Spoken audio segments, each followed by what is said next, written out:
trying to cope, exploring new directions of communication, I added a question mark because it's perhaps a bit more taking old means of communication and using them anew or in a different way.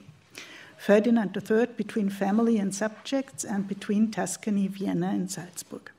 So my focus is on one of those princes who, in the context of the wars and peace treaties around 1800, had to change territories multiple times. This is Ferdinand III of Tuscany. This is a picture from him, 1797, and he presents himself as an enlightened ruler, so with all this in the background, in his Selbstverständnis, self-representation of this time. I will first outline the general circumstances before addressing the question of crisis communication. Born in 1769 as the younger brother of Francis, who was prepared in Vienna from 1784 to succeed as regent of the Austrian lands, Ferdinand was intended as successor in the Grand Duchy of Tuscany. As it is well known, their father, Leopold, moved to Vienna in 1790 following the death of Joseph II, and Ferdinand succeeded him as Grand Duke in Tuscany the following year. And throughout the 90s, he managed to hold on for a long time in Tuscany, considering the wars and the founding of the republics on the northern part of the Italian peninsula. But in 1799, he too had to go into exile. His compensation for Tuscany had already been decided in the secret articles in the Treaty of Campo Formio. He was to receive a land in the Holy Roman Empire, which had to be reorganized in any case due to the areas on the left bank of the Rhine being ceded to France. After 3 years in Vienna, he was finally compensated with Salzburg in 1803 and a few other small territories around it. 2 or 3 years later, in 1805, after another war, the Peace of Pressburg followed with further shifts of borders and rule. And with Salzburg made a part of Austria, Ferdinand moved to the former bishopric of Würzburg, which became independent again after 3 years under Bavarian rule. Very soon after the victories over Napoleon, as early as spring 1814, so before the Congress in Vienna started, Ferdinand could return to Tuscany. All in all, I just have a few slides just to show you the persons and the structure. Before I wanted to say something about the source material, the primary basis for many considerations, or for my considerations on the questions of change in communication in times of crisis, is the very extensive correspondence between the two brothers. It is preserved from 1788 and it is very intensive until 1799, with about 100 or sometimes even more letters per year. In the subsequent years, owing to the political events, there seems to be some distance between the brothers. As Emperor of the Holy Roman Empire, Francis was largely responsible for the mentioned changes in Ferdinand's domains, in Ferdinand's territories and his slot, you could say. After returning to Tuscany in 1814, the frequency of the brothers' correspondence decreased sharply and was essentially limited to birthday and New Year's wishes. Almost exclusively, Ferdinand's letters kept by Francis are preserved at the State Archive of Vienna, but you could also see what he is answering, and you can imagine what Francis would have written or asked. These letters are mostly in German, which the brothers evidently learned together in their youth in Tuscany. In the early years, Ferdinand also occasionally used Latin in a playful way as a kind of secret language or to emphasize something. However, his closeness to the Italian language becomes very clear when he switches to Italian, always in emotional or critical moments, at times even commenting that he is better able to express what he wants to say in Italian. So, to the communication channels. Ferdinand experienced his first crisis, kind of personal crisis, in 1791, at the beginning of his reign. He describes this turning point in his life in detail. His father had accompanied him back from Vienna. In 1719, they all were in Vienna because the two brothers were marrying the Neapolitan princesses, and Leopold accompanied him back to Tuscany and effectively helped him settle into his new office. After his father's departure for Vienna again, he felt exposed to all these new demands. He describes emotively how many hours he spent in audiences and how many in the hundreds had registered for them. The two brothers proceeded to discuss this practice of ruling, with Ferdinand suggesting that their father had emphatically advised him or them to continue this direct communication with people. Francis, on the other hand, did away with the audiences in Vienna. Ferdinand congratulates him on this step, but at the same time retained the practice himself. He had become accustomed to the audiences, he writes, and the more he got to know the people in his country, the more familiar he became with their circumstances, so he argued. And as a result, the number of audiences had decreased by itself. And this communication channel of the audiences was very important in the following. So this was what helped Ferdinand to establish contact with the populations in his respective new territories, Salzburg and Würzburg. And for the people in these new countries, new for him, this meant continuity. Salzburg had become a secular electorate in 1803, having previously been an ecclesiastical principality of an archbishopric, and developments were thus closely monitored. The audiences were one of the aspects that made it possible for people or their people to continue familiar structures, even if the sovereign was no longer an archbishop but a secular prince. The usual communication between the ruling family and the population is already clearly evident in the early letters between Ferdinand and Franz. At first glance, Ferdinand seems to have been interested only in entertainment. He writes of carnival balls in Pisa and bathing trips to the Pisan baths, and of excursions to Livorno to see, for example, the warships. But on closer inspection, one becomes aware of the constant communication with the population that resulted from these events and visits. In addition, the Grand Ducal family regularly moved between the cities and residences over the course of the year, and thereby enabling contact with the respective population, even if it was mainly the nobility. At the same time, however, Ferdinand's letters, beside all these entertainment things, also show how his eye for the people was sharpened, presumably by his father and educators. He reports to Francis on their behavior, on events and their effects, on descriptions of the conditions in the respective cities. Like his brother Joseph II, Ferdinand's father Leopold had always traveled throughout his own country and was therefore an example to get a view of the respective circumstances, and Ferdinand adopted this practice as well.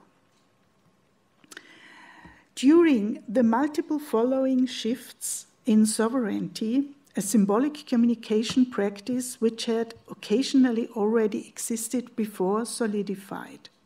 As can be observed in many territories, a new form of homage developed on the occasion of the takeover of rule of all these new territories. Ceremonies of homage were known in all territories when transitioning from one ruler to the next. This type of ceremony was more strongly maintained over the time in ecclesiastical principalities, where there was no logical transfer of rule through inheritance. And it was especially important for a new bishop or archbishop to establish himself as rightful prince and have the population take a corresponding oath.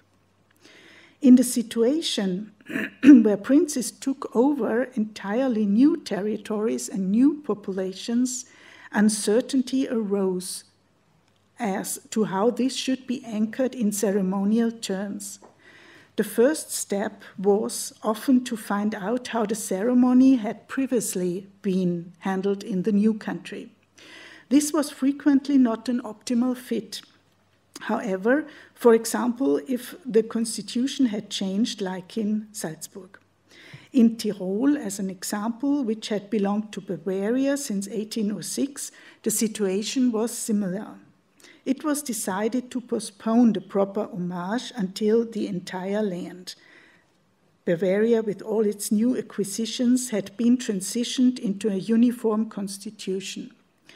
In other words, the idea was to take as much of the old familiar ceremonial as necessary to make the transfer of power plausible to the population while still introducing innovations.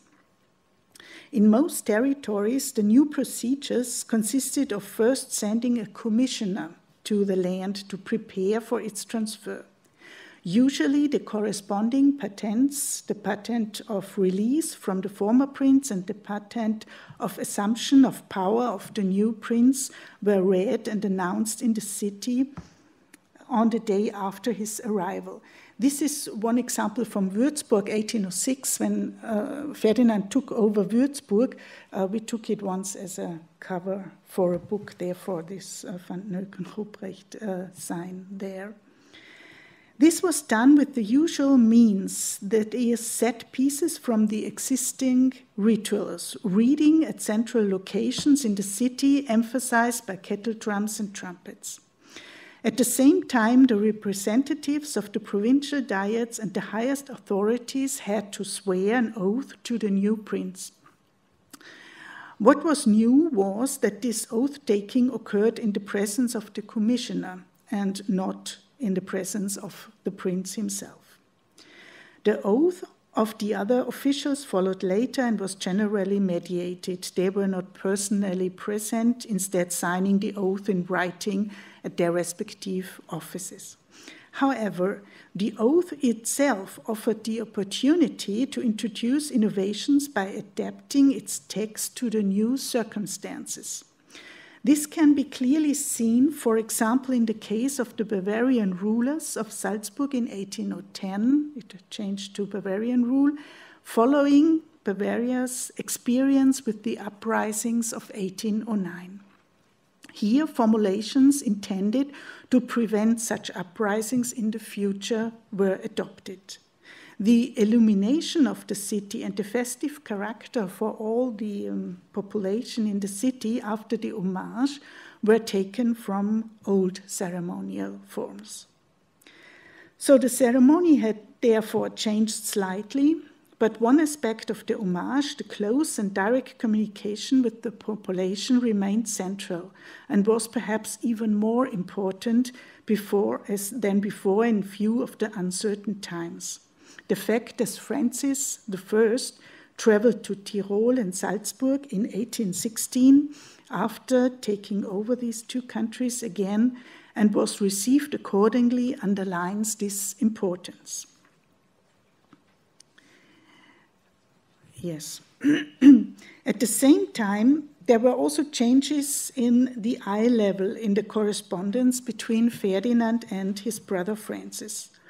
Their relationship had, as I said, been very close in their youth. When their father Leopold died and Francis succeeded him as ruler of the Austrian lands, Ferdinand had already a year of government experience. Since Francis was the head of the House of Habsburg and the Austrian lands were much larger than Tuscany, not to mention the imperial dignity of the Holy Roman Empire, there was now actually a hierarchical gap between the brothers.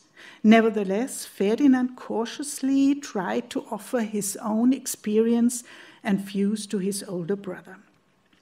Their relationship, as I already hinted on, became strained when the question of the coalition against, so this was the first problem, the question of the coalition against France and Napoleon arose. The entire period of Leopold's reign in Tuscany had been one of neutrality. Ferdinand wanted to adhere to this practice, but was ultimately forced to join Austria and the other countries in their coalition against France. He looked around very carefully, observing both the Tuscan population and the many French immigrants. His motto, to which he clung steadfastly throughout the years of threat, was that he did not want to stand in the way of France. He therefore quickly left the coalition again when it was possible, risking a rift with his brother and the reduced protection it entailed. For Ferdinand, it was a matter of weighing the danger that arose for him from being a member of the coalition against France versus the lack of protection if he was not part of it. In 1796, he went one step further by apparently becoming the first prince to receive Napoleon as an equal in Tuscany.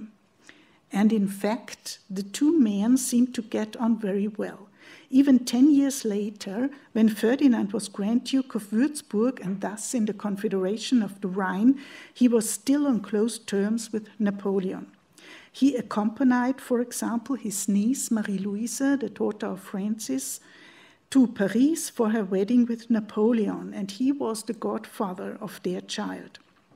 In letters to Francis, he described both in 1797 and in 1806, when he was in Paris for the first time, how convinced he was that Napoleon was a good man to negotiate with. This would ultimately not help him in the 1790s, however. In 1799, French troops first conquered the Papal States and then Tuscany. Ferdinand was asked to leave the country. It is surprising how firmly he was really convinced until shortly before that everything would turn out well, that he had weathered the crisis with his principle of not consciously doing anything to displease France. The years in exile in Vienna placed Ferdinand in a completely different position. He had gone from being an independent prince who did not always defer to the head of the family in Vienna to being his brother's guest. The two families met regularly, as can be seen from the many, albeit short, letters from this time. These letters invariably revolved around whether and when Ferdinand would come from Schönbrunn Palace to Francis' residence, usually at Luxembourg Castle. At the same time, Ferdinand maintained an active correspondence with the highest officials in Tuscany in order to stay up to date and gauge his chances of returning. He was not involved in political events in Austria first, however. Eventually, he would present Francis in his government affairs when the latter was in the field. The letters from this period provide the impression that he now perceived himself as a regular prince again. And he had been a regular prince in Salzburg and Würzburg too, both of which were successively declared Habsburg sekundogenitors. The same had been the case with Tuscany, but Ferdinand's rule there had been a matter of course. Furthermore, upon assuming power in Austria, Leopold had torn up the document that Joseph II had forced him to sign, according to which Tuscany was to be placed directly under Austrian rule after Joseph's death. So this had not gotten this way. The new secondogenitors, Salzburg and then Würzburg, were more dependent on Austria, however. Already during all the negotiations concerning reparations, Ferdinand had been completely dependent on Francis. And Francis, on the other hand, had little chance of asserting his own interests versus Napoleon and was thus constantly forced to justify himself to Ferdinand. So to conclude shortly, all in all, this example shows that symbolic practices in particular could serve to maintain stability within mutual communication in times of crisis. Familiar set pieces from the old ceremonial were employed, enriched with a few innovations. Other well-rehearsed rituals, such as audiences, proved helpful as well, especially for establishing communication with the new population quickly, on the one hand, and in familiar fashion for both sides after a new ruler assumed power. At the same time, the events around 1800 also had the potential to make the usual communication channels and hierarchies between rulers precarious. They eventually re-solidified thereafter, however. Thank you very much.